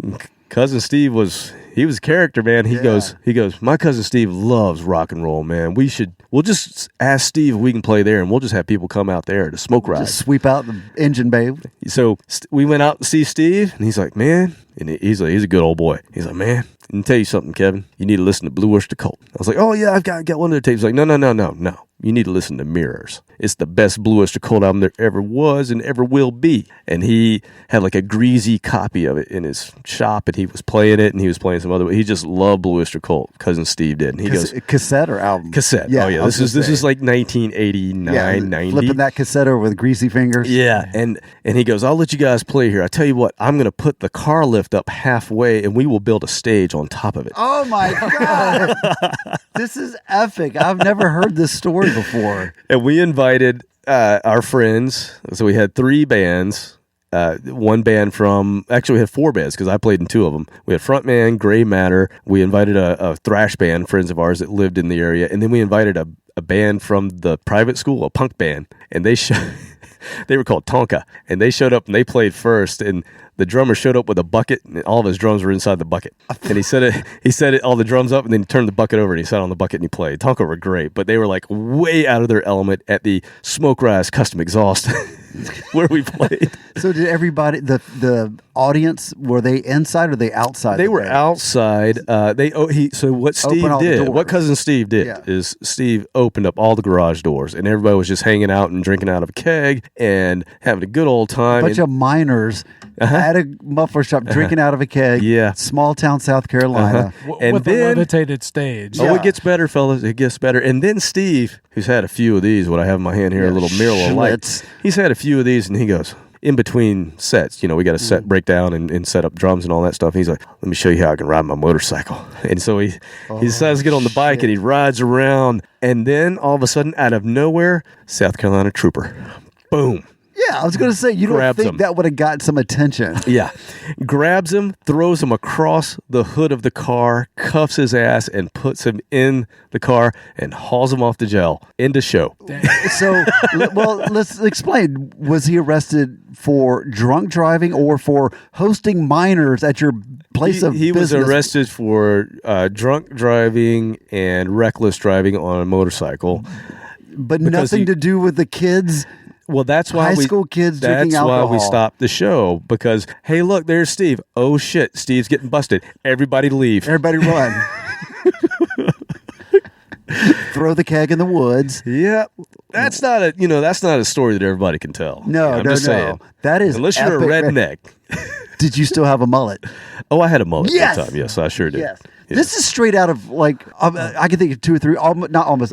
Dazed and Confused. This is straight out Dazed and Confused. Absolutely, I was blanking on the name, but yeah, this is straight out Dazed and Confused. Right there. Except it was 1990, I believe, is when this was. We did it twice. Yeah, it was the second time he got busted. Second time he got busted. Yeah, first time it went okay. So explain the stage on the lift. Was it just a drum riser, or did everybody? No, everybody was on it, and we used some pretty light plywood, so very bouncy. Yeah, so we watched the first band Tonka. They were up there playing, and we noticed that the stage was just bouncing up and down, and down. And so I think by the time we only got to 3 bands before we had to split. So we never got all 4 bands to play. But I think by the time we got to the 3rd band, we decided, you know what, just put the drums up there. Everybody else will stand on the ground. That's what I was thinking. Yeah, because that was going to come down. My whole thing was I wanted to have a drum solo and have Steve take the lift up. Yes. But yeah, we didn't make that happen. Tommy Lee style. Okay, with that, we're going to play some Mirrors. The song's going to be a letdown. That story's better than Mirrors, let me just tell you that. It's going to be a disappointment, but I'll do my best. Because we're open-minded. Did I tell you that? I know. Here we go. This is your pick. Chairman, this is The Visual. You picked a long one. I did. It was absolutely the longest one, yeah. Any reason for this pick, sir? Because it's the heaviest on the record. There we go. Yeah, it's a very light record. And very much it's 1979. They're like, hey, should we try some disco light kind of stuff? Should we do... Yeah. They didn't really get there. Yeah. But you could tell they were kind of figuring out, okay, where are we going from here? This was not the direction they should go. But they did have a few songs on here. Because that same year, Another Brick in the Wall Part 2 had kind of a disco beat to it. It wasn't a heavy song. Tom Werman's producing, so he knows what's cool, in 79. But what the kids are looking for. Yeah. But there is another song called The Great Sun Jester, which I think is pretty cool as well. But we're going to play this one, The Visual.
We run in circles, our days are numbered.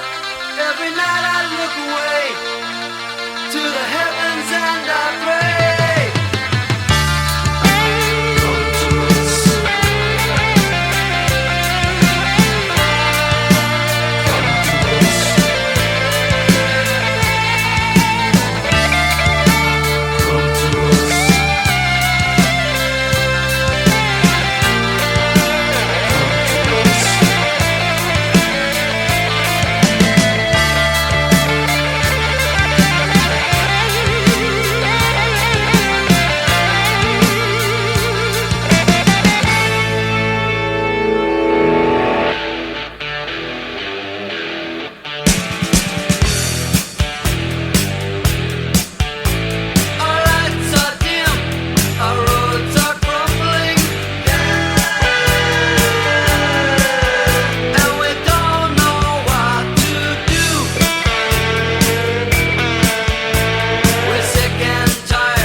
Okay, once again, they're sticking their finger in the air and just kind of checking the prevailing winds of the time, because there were several songs that little snippets here and there, and it went back and forth from me being okay with the song to, oh God, geez, really, here we go, more, musical type stuff. So see, I just assumed you were going to love that one because it had this kind of a little bit of progginess, but the kind of prog that I thought you liked. Like I said, I don't hate it, but it was, I'm going to have to listen to that a couple more times because maybe I just was prejudiced by the other song, but I don't know. We'll see. I could like that if I just look past the fact that it sounded like a couple other songs that stuck in my head. I don't know. Now, we'll say the production, Tom Werman did them a big solid because this is the best they've probably ever sounded on recording to this point. Yeah. The production was perfect. And I remember now the pick slide in the middle of that was completely out of place. It's a laid back yacht rock song, and all of a sudden you hear this pick slide. You think it's both. It's like laid back, but then it's rocking, and it's kind of all over the place. But I didn't think it deserved that.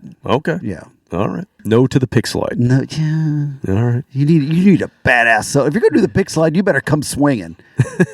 Just come at you with. It did have some great leads in it, though. Man, the guitar is ripping on this. He thing. did a great job on that one. So that was Buck Dharma singing this one. Yeah, I believe that's the first we featured him. Yep, absolutely.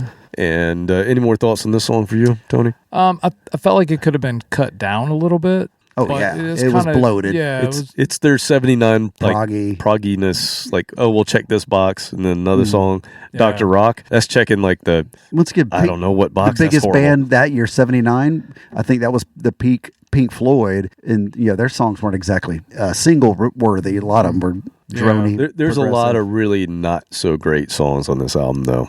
Unfortunately, but it sounds great. It sounds really good. It's just there's a lot of. I think Albert was totally bored on this record. Yeah, the drummer. Everything was just it was too perfect for him. And unfortunately, it's the best his drums have ever sounded. They sounded great, but there was no energy. Right. But then they decide, okay, we got to get back to this whole darker, heavier mindset. We got to embrace a little bit of what's going on with the new wave, with stepping up our keyboard game, but we also want to get heavier. We want to get into sort of some of this new wave of British heavy metal stuff we've been listening to. So they bring in Martin Birch for the next album, and they cut a really good album. Martin Birch is the guy he's done Deep Purple, Black Sabbath. He's going to do Maiden. He's going to heavy up their sound. He's also going to bring them into the 80s because this comes out in 1980. This is Cultosaurus Erectus. This is them getting back to their sci-fi kind of space rock, but with an 80s vibe to it. And I think they do a really good job with this album of coming back to being who Blue Oyster Cult are. Yeah, this is one of my favorites. This is a great album. Yes. It's kind of a dark sci-fi fantasy, lyrically, thematically, the way the album looks. It really well with the Dungeons and Dragons culture of the early 80s. This came out in 1980, so it's all those things were hitting, all the science fiction movies, all those things. They were at the right place at the right time for this. And Eric Bloom was back to being the main lead singer on this album. They realized that his voice is the one we want to feature more, so they did. Now, the song Black Blade, I want to bring this up for Robert because it's written by Eric Bloom with the lyrics by science fiction fantasy author Michael Moorcock. Yes, that's always the answer. You are a sexist pig. Would you like Moorcock? Yes, please. hang on, let me check. What am I today? Yes. Could always take more. That's room. That's where the Erectus came in the title. Now that I'm thinking about it, this band was preoccupied, let's just say. Now, the reason I bring that name up, Michael Moorcock, he wrote lyrics for another band that you really like that's near your head over there, or actually your shoulder. He wrote a lot for Hawkwind. So he wrote a lot of lyrics for Hawkwind, and he worked with Blue Oyster Cult on The Great Sun Jester from the last album, and then he rewrote this song, Black Blade, and he worked with them again on the next album. But the other reason I wanted to bring him up is he performed with Blue Oyster Cult in Atlanta at the very first Dragon Con in 1987. Whoa. Nerd Wow, Central. that is, Atlanta, Georgia! Are you ready to rock and roll? Well, please welcome from New York City, Blue Oyster Cult! Yeah, so Dragon Con is it's a huge festival here in Atlanta. It happens every year. They have a parade. They have a parade of stormtroopers, and I think it's mostly Star Wars, but they do all sorts of things. But it's a huge cosplay event, comic book, movies. And my friend group overlaps heavily with huge the people going to con. Yeah.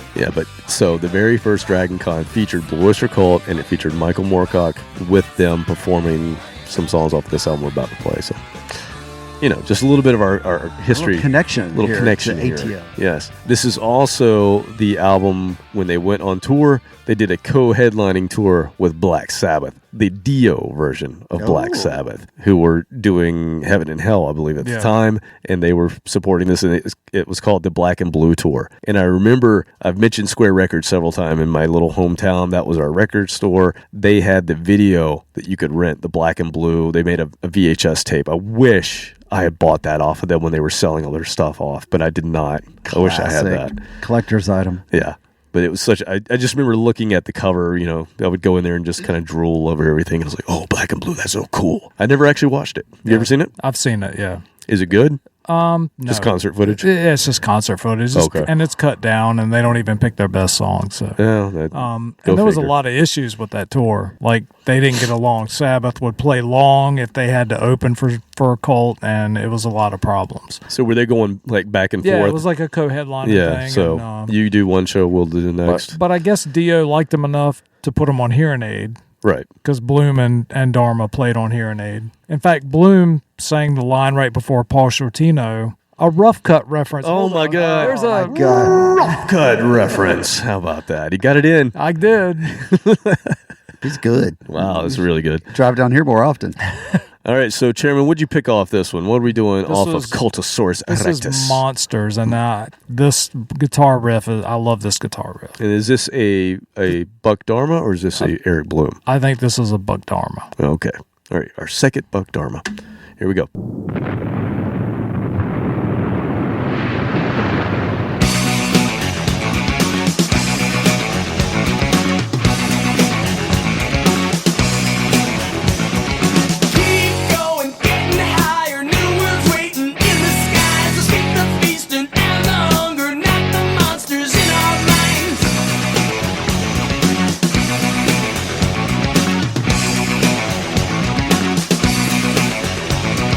Got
What in the damn hell fuckity britches was that?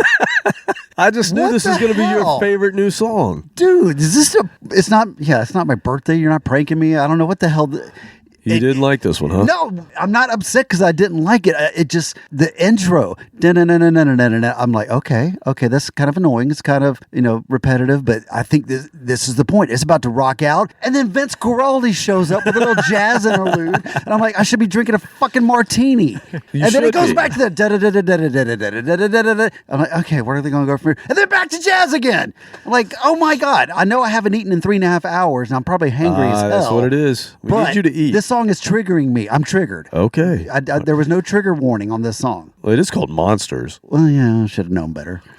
Mark Rivera was a saxophone player. Billy Joel guy. Was this a sax offense? Was it a sax offender? Nothing wrong with saxophone. Okay, I mean, fine. come on. It was all right. But God, that not a fan.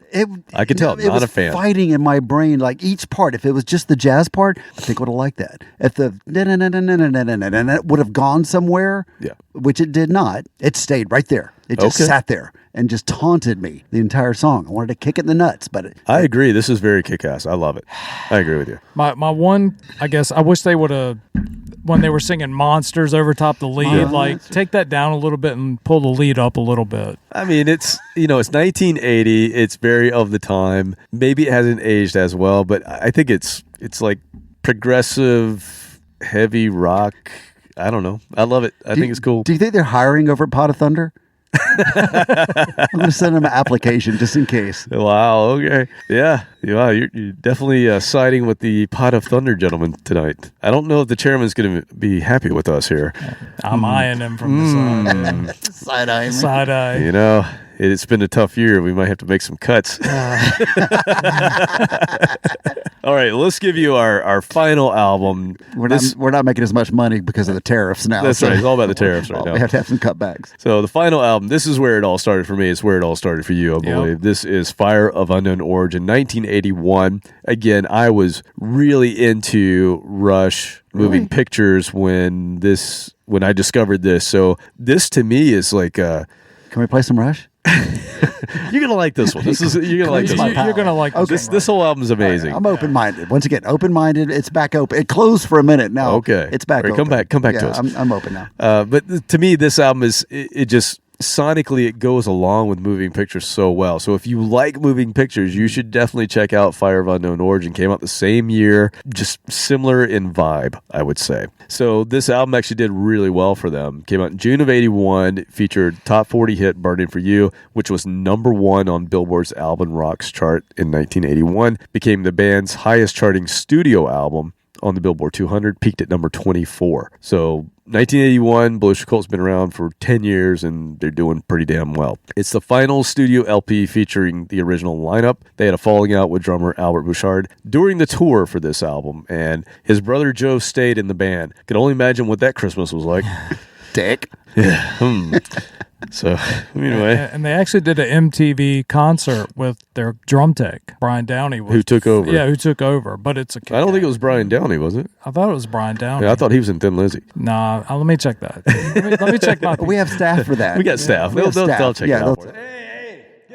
I mean, I was wrong about the Monsters because I was actually Eric Bloom singing. Oh, yeah, let's correct that. That was Eric Bloom singing on the last song. So we've only featured one Buck Dharma song. All the rest we featured Eric Bloom, who's the best singer in the band. All right. You check that, or get our folks to check that for you. I'm pretty sure Brian Downey is the drummer in Thin Lizzy, but that's just me. So the other thing you need to talk to us about is this crazy song, which we're about to hear, because there is a little craziness in it, Robert. There's a little bit of craziness in the middle. I'm okay with craziness. I mean, I am crazy, so I'm not worried about it. It's going to be a good song. I'm open-minded. But he's going to explain the song. Okay. We're going to ask Chairman Dearest. So this is do I introduce the song name?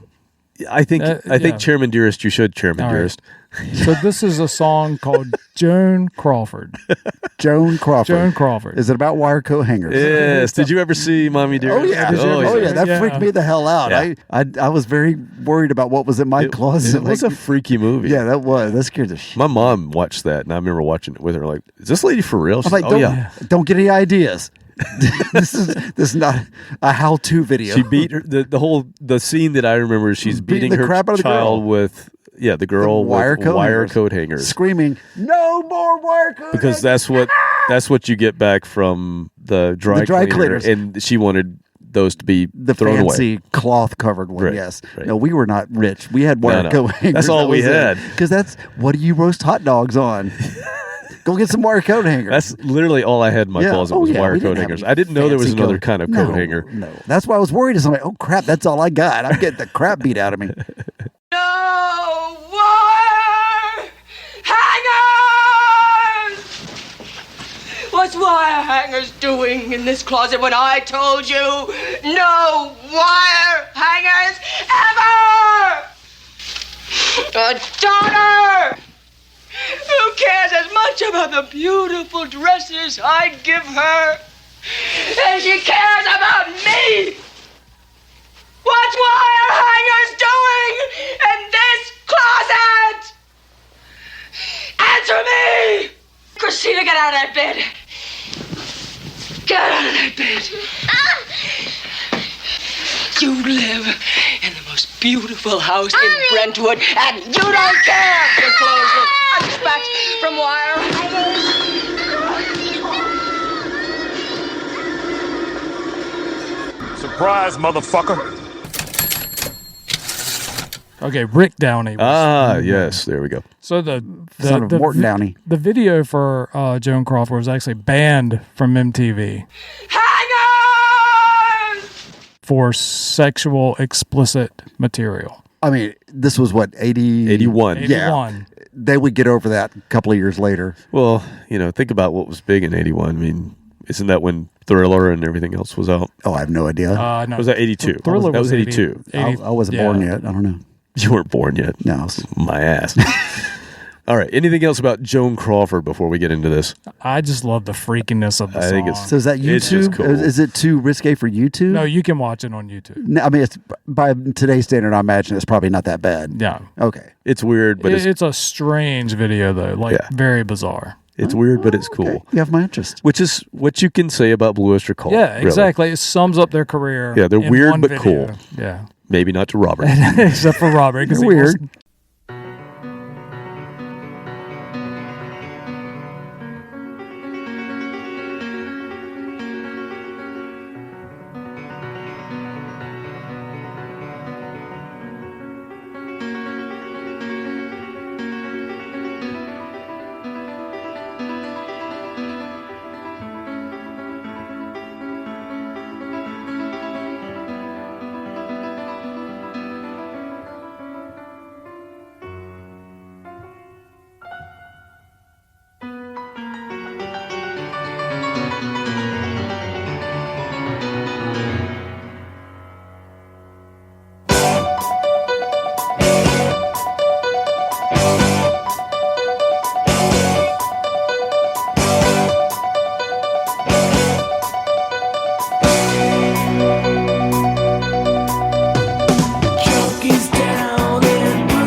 that's okay. That is back to, that's a good rock song, but it's definitely something that should have been in a musical, because the way it was written, the visuals it was eliciting, the themes as you go through it, the sound effects, everything together, Rocky Horror Picture Show or something like that. It just feels like somebody should go through and come up with some type of rock opera that goes along with that. I never really thought about it until you've brought it up a couple of times, but I never really thought about how theatrical their music was. Yes, very theatrical. That's a good word. Yeah, you're right. It's a little show toony, but in a good way. I don't say that negatively. But this song stayed kind of in the same realm. It didn't go back and forth, 180 degrees. And so you could get into it. And it was just similar to Pink Floyd, like I mentioned before, but there's a storyline to it. You may not understand the storyline Pot of Thunder the first hates time. Pink Floyd, too. Oh, well, I'm out then. Well, shit.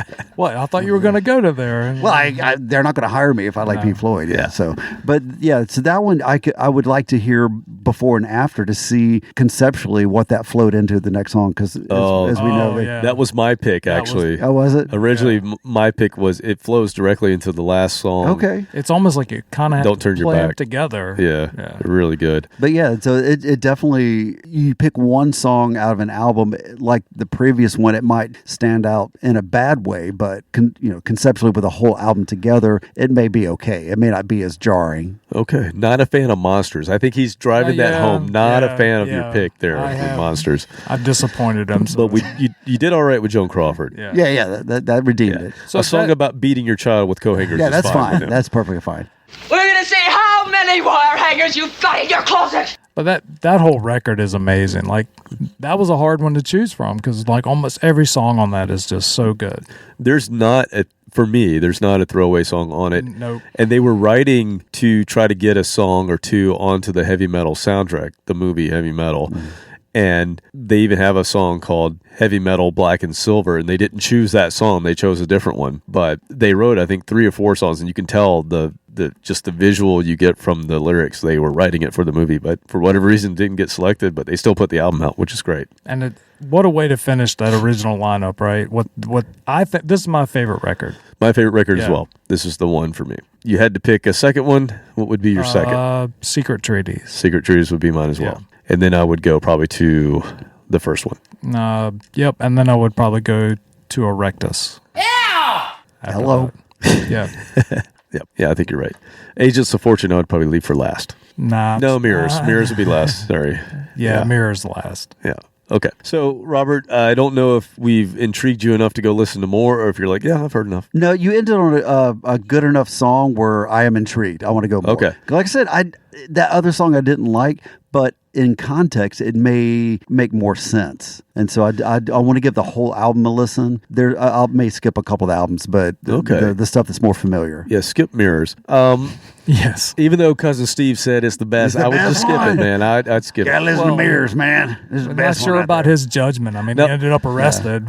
Now, unfortunately, Cousin Steve got arrested again and spent some time in the pokey, and he's no longer with us. So God bless him. He did hard time. Yeah, and I think he had some issues. But back in high school, he was quite amusing. He knew how to install a good flow master.